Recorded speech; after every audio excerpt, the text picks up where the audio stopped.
Provérbios 1, ele vai falar sobre o propósito. E ele diz assim: estes são os provérbios de Salomão, filho de Davi, rei de Israel.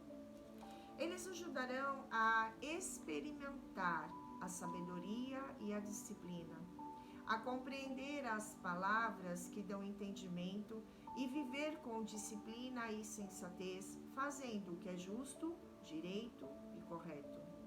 Ajudarão a dar prudência aos inexperientes e conhecimento e bom senso aos jovens. Se os sábios lhe der ouvidos, aumentará o seu conhecimento, e quem tem discernimento obterá orientação para compreender provérbios e parábolas, ditados e enigmas sábios. O temor do Senhor é o princípio do conhecimento, mas os insensatos, eles desprezam a sabedoria e a disciplina. E aí ele entra com as advertências da sabedoria. E ele diz: ouça, meu filho, a instrução de seu pai, e não despreze o ensino de sua mãe. Eles serão um enfeite para a sua cabeça, um adorno para o seu pescoço. Meu filho, se os maus tentarem seduzi-lo, não ceda. Se disserem, venha conosco, fiquemos de tocaia para matar alguém. Vamos divertir-nos, armando emboscada contra quem de nada suspeita. Vamos engoli-los vivos, como a sepultura engole os mortos. Vamos destruí-los inteiros, como são destruídos os que descem à cova. Acharemos todo tipo de objetos valiosos e encheremos as nossas casas com o que roubarmos. Junte-se ao nosso bando, dividiremos em partes iguais tudo o que conseguirmos. Meu filho, não vá pela vereda dessa gente. Afaste os seus pés do caminho que eles seguem, pois os pés deles correm para fazer o mal. Estão sempre prontos para derramar sangue. Assim como é inútil estender a rede se as aves o observam, também esses homens não percebem que fazem tocaia contra a própria vida. Armam emboscadas contra eles mesmos. Tal é o caminho de todos os gananciosos. Quem assim procede, assim mesmo se destrói. E aí vem a finalização, que é o convite à sabedoria. E ele diz: a sabedoria clama em alta voz nas ruas, ergue a voz nas praças públicas, nas esquinas, nas ruas barulhentas, ela clama. Nas portas da cidade faz o seu discurso. Até quando vocês, inexperientes, irão contentar-se com a inexperiência? Vocês, zombadores, até quando terão prazer na zombaria? Se vocês tolos, até quando desprezarão o conhecimento? Se acatarem a minha repreensão, eu lhes darei um espírito de sabedoria e lhes revelarei os meus pensamentos. Vocês, porém, rejeitarão o meu convite. Ninguém se importou quando estendi a minha mão. Visto que desprezaram totalmente o meu conselho e não quiseram aceitar a minha repreensão, eu, de minha parte, vou rir-me de sua desgraça, zombarei quando o que temem se abater sobre vocês. Quando aquilo que temem abater-se sobre vocês, como uma tempestade, quando a desgraça os atingir, como um vendaval, quando a angústia e a dor os dominarem, então vocês me chamarão, mas não responderei. Procurarão por mim, mas não me encontrarão, visto que desprezaram o conhecimento e recusaram o temor do Senhor. Não quiseram aceitar o meu conselho e fizeram pouco caso da minha advertência. Comerão do fruto da sua conduta e se fartarão de suas próprias maquinações, pois a inconstância dos inexperientes os matará e a falsa segurança dos tolos os destruirá. Mas quem me ouvir viverá em segurança e estará tranquilo, sem temer nenhum mal. Eu quero começar trazendo para você a importância de você ter o discernimento do que é temor do Senhor. Temor é muito diferente de... Aliás, temor é muito diferente de você ter medo. O temor, ele significa obediência. Quando nós estamos falando de temor ao Senhor, nós estamos falando de obediência ao Senhor. É isso que a palavra está querendo dizer para você. Não está dizendo para você ter medo de Deus, mas está dizendo para você honrar o Senhor. Está dizendo para você respeitar o Senhor. Respeitar os mandamentos, respeitar os princípios. E por isso que ele começa dizendo que o temor do Senhor é o princípio do conhecimento. Então ele começa já trazendo para mim, para você, que para que tenhamos conhecimento, o princípio do conhecimento é você obedecer a Deus. Célia, o que significa obedecer a Deus? E aí eu convido você a ir em Gálatas 5. Gálatas 5, ele vai falar sobre a vida pelo Espírito. E ele diz assim: por isso digo, Gálatas 5,16, ele vai dizer assim: por isso digo, vivam pelo Espírito e de modo nenhum satisfarão os desejos da carne, pois a carne deseja o que é contrário ao Espírito, e o Espírito o que é o contrário da carne. Eles estão em conflito um com o outro, de modo que vocês não fazem o que desejam. Mas, se vocês são guiados pelo Espírito, não estão debaixo da lei. Ora, as obras da carne são manifestadas como imoralidade sexual, impureza, libertinagem, idolatria, feitiçaria, ódio, discórdia, ciúmes, ira, egoísmo, dissensões, facções, inveja, embriaguez, orgias e coisas similares. E os advirto que, como antes já os adverti, aqueles que praticam essas coisas não herdarão o reino do céu. Mas o fruto do Espírito, ele é amor, alegria, paz, paciência, amabilidade, bondade, fidelidade, mansidão e domínio próprio. Os que pertencem a Cristo Jesus crucificam a carne com as suas paixões e os seus desejos. Se vivermos pelo Espírito, andemos também pelo Espírito. Não sejamos presunçosos, provocando uns aos outros e tendo invejas uns dos outros. O que a palavra está querendo dizer quando você fala, quando ele diz sobre obediência ao Senhor, obediência a Deus, ele está dizendo para mim e para você que quando nós obedecemos a Deus, nós vivemos pelo Espírito. E quando nós vivemos pelo Espírito, nós vivemos o verdadeiro amor. Nós vivemos a paciência, a amabilidade, nós vivemos bondade, nós vivemos fidelidade, mansidão, ou seja, nós temos paz na nossa caminhada, independente das circunstâncias. Nós não ignoramos as circunstâncias, mas nós temos paz no nosso coração porque nós sabemos o Deus que nós servimos, nós sabemos quem é o nosso Pai. E ele diz que você tem domínio próprio.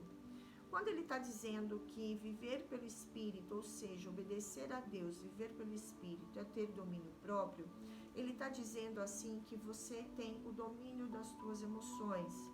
Ele diz para você que quando você verdadeiramente vive pelo Espírito, você sabe exatamente quem você é. Então, por mais que você seja atacado, vamos dizer assim, por palavras de ofensas, por mais que as pessoas falem calúnias a seu respeito, essas coisas elas não abalam a sua identidade, porque você sabe quem você é em Cristo.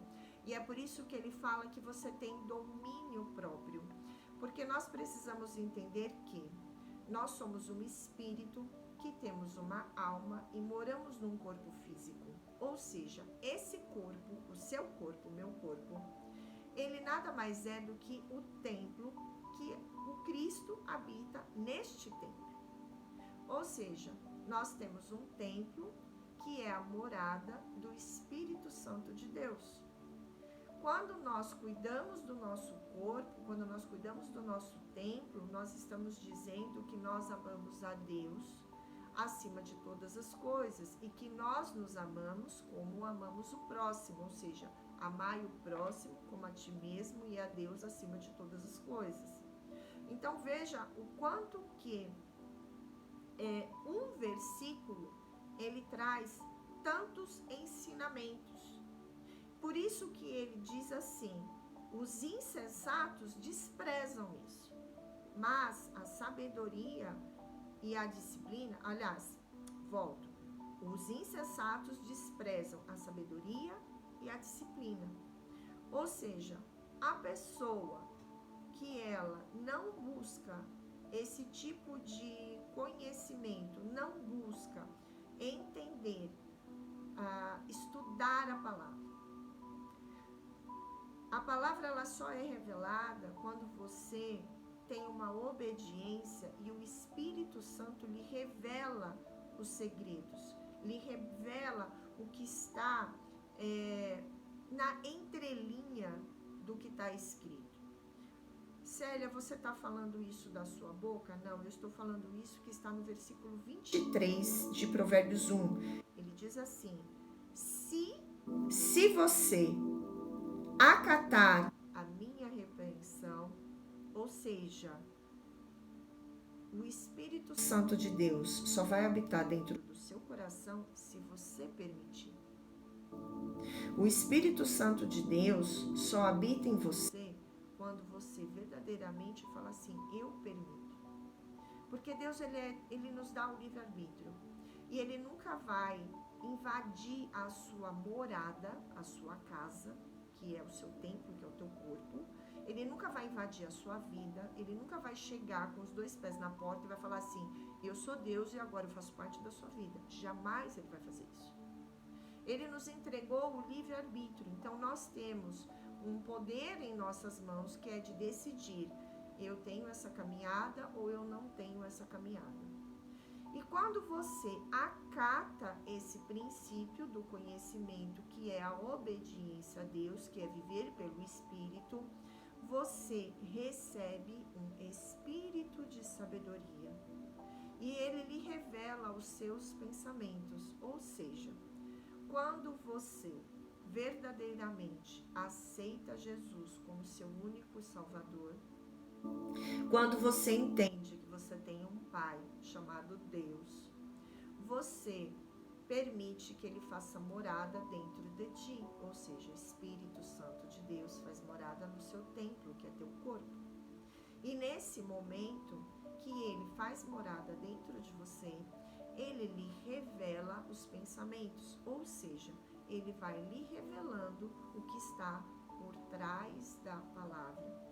Ele vai lhe revelando o que cada versículo quer te entregar, quer te ensinar. E pode ser que você fale assim: mas Célia, tem um momento aqui nesse provérbio que ele fala assim que ele vai rir daquele que o desprezou. Ele diz assim: vocês, porém, rejeitaram o meu convite, ninguém se importou. Quando estendi a minha mão, visto que desprezaram totalmente o meu conselho e não quiseram aceitar a minha repreensão. Veja, o que você precisa entender é: existe o plantio e existe a colheita. E isso não tem como você fugir. Independente daquilo que você planta, você vai colher. Se você plantar maçã, você vai colher maçã. Se você plantar pera, você vai colher pera. Se você plantar discórdia, tempestade, palavras malditas, seja sobre a sua vida ou sobre a vida do próximo, você colherá. Você vai colher tempestade, você vai colher confusão, você vai colher discórdia. Agora, quando você planta amor, gratidão, boas atitudes, palavras abençoadas. Você vai receber graça, você vai receber honra, você vai receber vitória. Então você precisa entender que Deus, ele é justo. Injusto seria uma pessoa que amaldiçoa a outra ter os mesmos benefícios da pessoa que abençoa. Isso seria incongruente. E Deus não é Deus de confusão. Deus é Deus de sim, sim, não, não. Ele não tem um meio termo. Ou ele confia, ou ele te entrega, ou ele não te entrega. Ele é justo naquilo que ele faz. Então nós precisamos desmistificar esse Deus punidor. Deus não pune ninguém. Deus nos dá o livre-arbítrio. Ele fala para nós que se nós andarmos pelo Espírito, que se nós obedecermos a Deus, entendendo que isso é um princípio, que é o princípio do conhecimento, porque o que é o conhecimento? Nós recebemos um conteúdo, vocês estão recebendo um conteúdo, é um conhecimento. E aonde que a sabedoria está nisso? É você pegar esse conhecimento e você aplicar ele na sua vida. Aí você está sendo sábio. Então você recebe o conhecimento e você aplica. Por isso que ele diz que ele lhe dá um espírito de sabedoria. Ou seja, ele lhe revela o conhecimento através da palavra e ele te dá um espírito de sabedoria. Ou seja, eu recebi a palavra e como que eu vou aplicar ela? Ele te diz como você aplica. Por isso que ele lhe revela os seus pensamentos. Por que ele revela os pensamentos? Ele vai, através do conhecimento, ele vai lhe revelar aquilo que você precisa fazer para aplicar aquele conhecimento na sua vida. E a partir do momento que você começa a verdadeiramente abraçar isso e pegar isso para você, entendendo que você pode ter uma vida totalmente mudada, totalmente transformada, através da leitura comentada de Provérbios, porque isso aqui, olha, eu peguei 2 versículos, eles são num total de 33, eu só peguei 2 no dia de hoje, só 2, para falar para você sobre princípio, sobre obediência, sobre o benefício e sobre quais são as consequências de você não receber isso, de você não acatar isso para a sua vida. Mas lembrando sempre que você tem um livre-arbítrio. E ele ainda faz a advertência, ele ainda conta aqui, através de um prólogo, através de uma história, que se você caminha, dependendo da pessoa com quem você caminha, você vai para uma direção, você vai ser insensato, você vai contra a sua própria vida. Ao passo que, se você recebe o convite da sabedoria e você acata isso, você acata o temor ao Senhor, você acata a obediência. Senhor, eu decido te obedecer a partir de hoje. Eu não vou fazer mais pela vontade da minha carne. O que é fazer pela vontade da carne? Eu faço aquilo que eu quero na hora que eu bem entendo. E eu já fui essa pessoa. Que Deus dizia para mim, Célia Regina, você precisa ir pela direita. E a Célia Regina ia pela esquerda. Porque era como se eu quisesse provar que eu podia todas as coisas, que eu estava no controle da minha vida. Mas o que nós precisamos desmistificar é que nem eu e nem você temos o controle de nada. A pandemia está aí para falar para nós que nós não tivemos o controle de nada. Quando a doença veio, todo mundo teve que ficar dentro de casa. Nós não temos o controle de nada. Nós estamos no comando da nossa vida, mas não no controle. As circunstâncias, elas vão acontecer na minha vida e na sua. A questão é o que você vai fazer com o que te acontece. Quando você entende que não é o que te acontece, é o que você faz com aquilo que te acontece, tudo começa a mudar na tua vida. Porque o que te acontece não está no teu controle, mas está no controle de Deus. Agora, o que você vai fazer com o que te acontece está no teu controle, está no teu comando. Então a circunstância vem, a tempestade vem, o vento vem. E aí você fala, tá, e agora? O que eu vou fazer?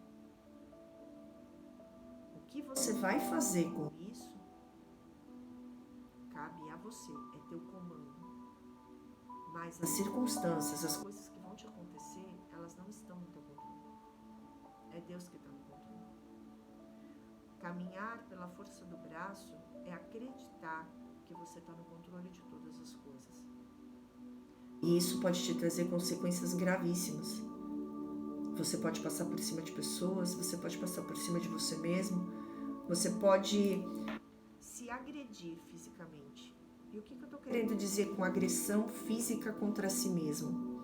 Você tenta fazer tantas coisas do seu jeito que você machuca os seus sentimentos, que você acaba com a tua saúde, porque pode ser que você hoje esteja trabalhando de uma forma compulsiva. Você não tenha tempo nem para olhar para os teus filhos, para tua esposa, para o teu marido. Você não tenha tempo de qualidade com a tua família. E quando você percebe, você trouxe um monte de doenças para você. Pessoas têm câncer, problemas de coração, estão com o corpo todo dolorido, cheio de dores. É uma agressão física contra si mesmo por querer fazer tudo as coisas do seu jeito, pela força do seu braço, vivendo pela carne, acreditando que você está no controle de todas as coisas. Quando você entende que você não está no controle de nada, que Deus está no controle de absolutamente tudo, você começa a entender o poder da obediência. Você começa a entender o poder do que é viver os princípios. Você começa a entender o poder da palavra. E uma coisa eu quero deixar bem claro aqui para você. Aqui não se fala de religião, mas se fala de espiritualidade. Tudo o que está à nossa volta, nós somos energia, tudo que está à nossa volta é energia. O espírito, ele é uma energia que mora dentro de você. Quando você entende isso, quando você entende que Deus, ele é o princípio da vida. E Deus, ele flui através de você. Existe um fluxo de vida através de você. E esse fluxo de vida é o próprio Deus. Ele é o princípio da vida. Quando você entende isso, você toma posse disso. Você começa a entender que viver pelo Espírito, viver obediência, viver o princípio da obediência, que é buscar o conhecimento através da palavra.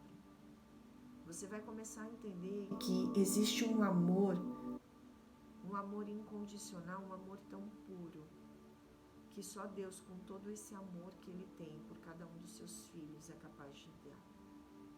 Quando você para pensar que esse amor dele é tão grande por nós, a ponto de dar o seu único filho para morrer na cruz, para matar os meus e os seus pecados. Para que todos os meus e os seus pecados sejam jogados no mar do esquecimento. Então veja, Jesus morreu na cruz para pagar pelos nossos pecados. Esse Pai tem que amar demais a humanidade para fazer isso. E por que Jesus morreu de uma forma tão humilhante, tão trágica, tão horrorosa, tão desumana?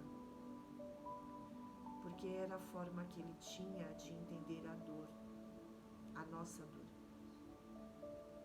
Porque se ele não entendesse na carne a dor que nós sentimos quando somos traídos, humilhados, machucados, ele não conseguiria compreender a nossa fragilidade.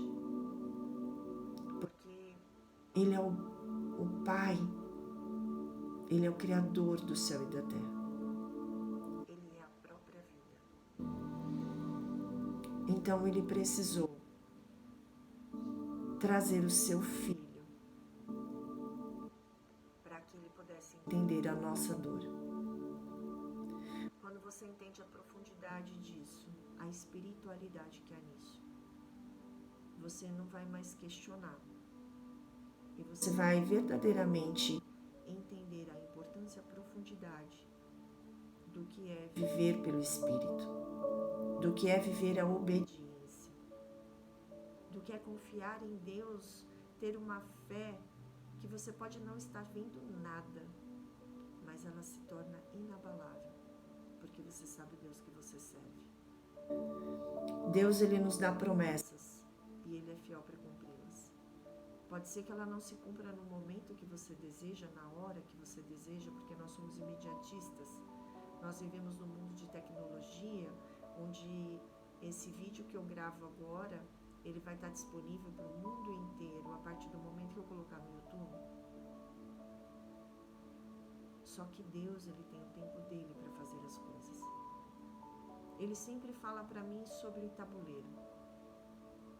Imagine você jogando um xadrez, quantas peças há nesse jogo de xadrez? Para que haja uma vitória, muitas peças precisam ser mexidas. Para que você obtenha as suas vitórias na sua vida, para que você receba a sua promessa, muitas peças nesse tabuleiro vão precisar ser mexidas. E dependendo de como o adversário se movimenta, esse jogo vai demorar mais ou menos. E quando eu falo de adversário, eu não estou querendo dizer sobre uma pessoa contra você, mas a pessoa que está envolvida no seu propósito, está envolvida na sua promessa. Nem todo mundo tem a mesma obediência, cada um de nós carrega uma dor, carrega uma fratura emocional, uma ferida emocional. E cada ferida tem o seu tempo de cicatrização. Cada um de nós busca o autoconhecimento no seu tempo, cada um de nós tem o seu tempo de despertar. Cada planta, cada flor, ela tem a sua florada, o seu tempo de florescer. E nem por isso uma deixa de ser mais bonita que a outra. Deus, ele está em todos os lugares. Ele está aqui, ele está aí. Por onde você olhar, você vai encontrar a presença do Senhor. Que você se conecte com Ele, assim como eu me permiti me conectar com Ele. E que você verdadeiramente se permita viver esse princípio desse conhecimento, que é viver a obediência.